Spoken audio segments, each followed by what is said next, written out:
Welcome to the second episode of this series. In this episode, we'll be finishing up the construction of this Kv1 tank model.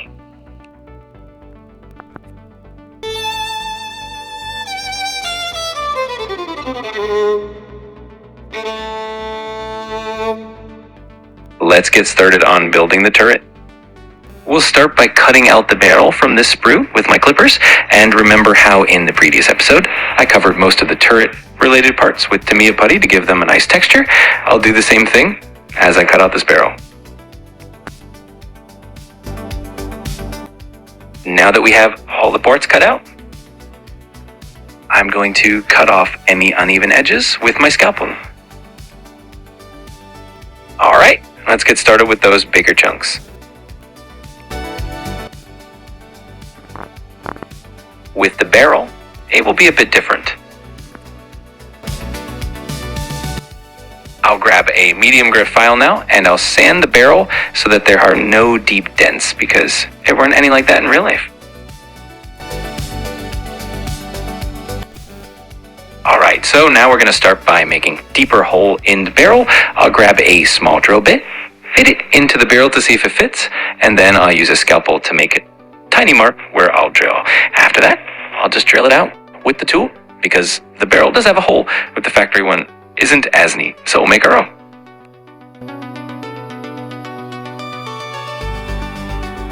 Once we're done with the barrel, we need to attach it to that bigger piece that's covered with our texture, so I'll grab some black super glue and put on a nice solid layer on the pro piece to make sure it holds gel, but before that, as you saw, I'm just going to place the barrel to make sure it fits properly and not glue it right away.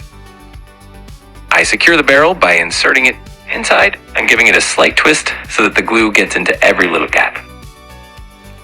Next, I'm going to glue this piece onto the barrel. I'm not exactly sure what its purpose is just yet, but I'll use the Tamiya extra thin glue and it has everything firmly down on the table so that it bonds nicely. To finish up the front part of the gun, I'll cut out a larger piece from the sprue with my clippers, and then I'll take it and fit our barrel into place. Before fitting the two parts together, I take the larger piece and remove any imperfections from it.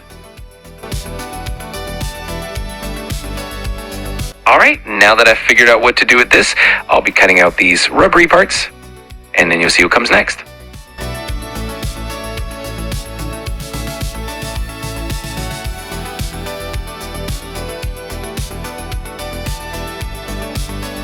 I'm putting the rubber parts onto the protruding nipples on this gun on both sides.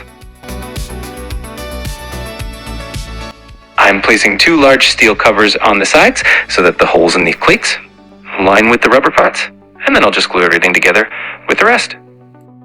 That's what the finished gun looks like.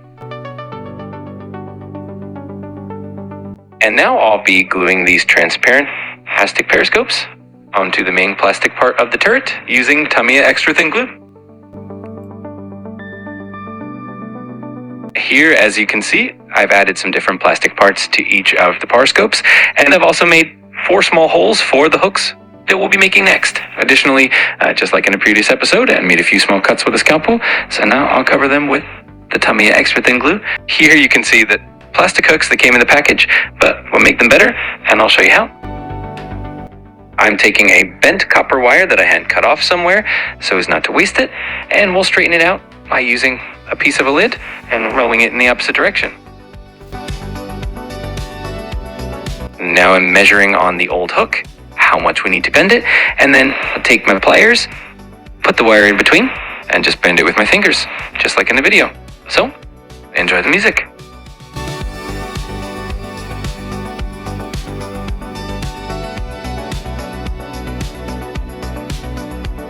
I need to bend the wires in the other direction as well so that they form little hooks and fit nicely into the holes I just drilled.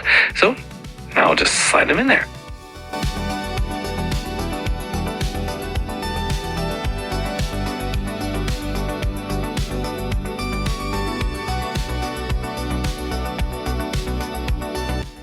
And of course, I'll add some glue.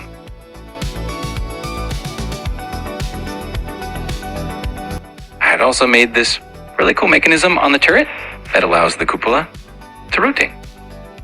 Now it's time to put the entire turret together into one piece. So I'll cut out the base with my clippers.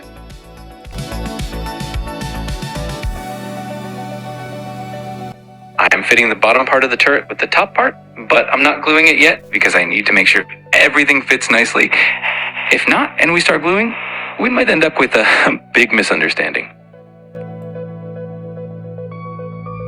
Once I've got both parts aligned nicely, I just take the glue and apply it into the gaps so everything sticks together perfectly.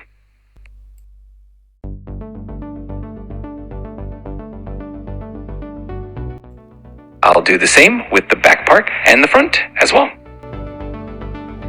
Once everything is ready, this is the result, and now we'll move on to the main part of this episode, the holes. I'll show you now how to make quick, simple, easy, and neat holes from ricochets from an enemy tank shell hit. So let's get started. Let's start by marking the spot with a scalpel where we'll drill, as this is very important because it helps the drill bit grip better and not slip away. So let's move on to drilling. First, we'll check if the drill bit is good, so I'll hold it up to the barrel to see if it matches the caliber. For example, a Panzer III had a 75mm bem, and since our tank has a 76mm one, it's pretty close, so we'll be making those ricochet holes. After finishing the grilling, I'll make a few adjustments with a knife. And now we move on to the most important part, which is sealing everything with Tamiya putty. I'll squeeze it out onto my little palette, and then I'll cover the whole hole with a spatula, making sure everything is nicely sealed, and I'll explain why in just a moment. The whole thing needs to dry for about 3 to 5 minutes, and we do this so that we can later push something hard into it on a pencil, and it will create that splattered metal effect. There, I'm pressing it into the pencil, and you can see what a cool effect it creates. I remove the leftover bit with a scalpel.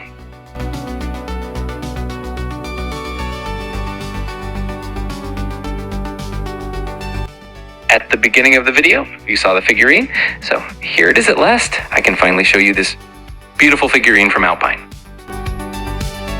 Let's open it. Inside, we have the instructions and a very carefully crafted figurine, probably made of resin, and yep, that's the figurine.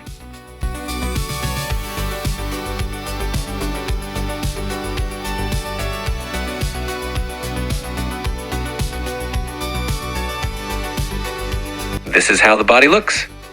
The set comes with 2 heads, one with a kind of Russian style cap, and the other one has a more realistic tank crew cap that fits our tank.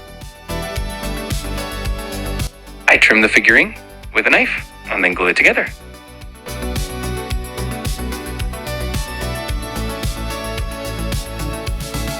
This is how the beautiful figurine looks against the background of the instructions. I chose the option with the tanker's cap. The second to last thing I did was to cut 2 holes with my clippers so I can easily insert and remove the turret without having to pull it out of the set, because the original design wasn't the best.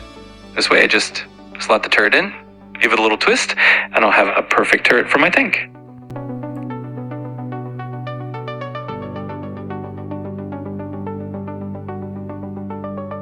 The inspiration for this tank comes from the YouTube channel Yan Hub, which creates animations about World War II events, and I was particularly drawn to a video about the Tank Alley, which was a tank that destroyed over 22 German tanks. This is the Kv1 I'm building in this episode, and that's why it has so many holes, because it was recorded to have around 200 ricochet impacts and such.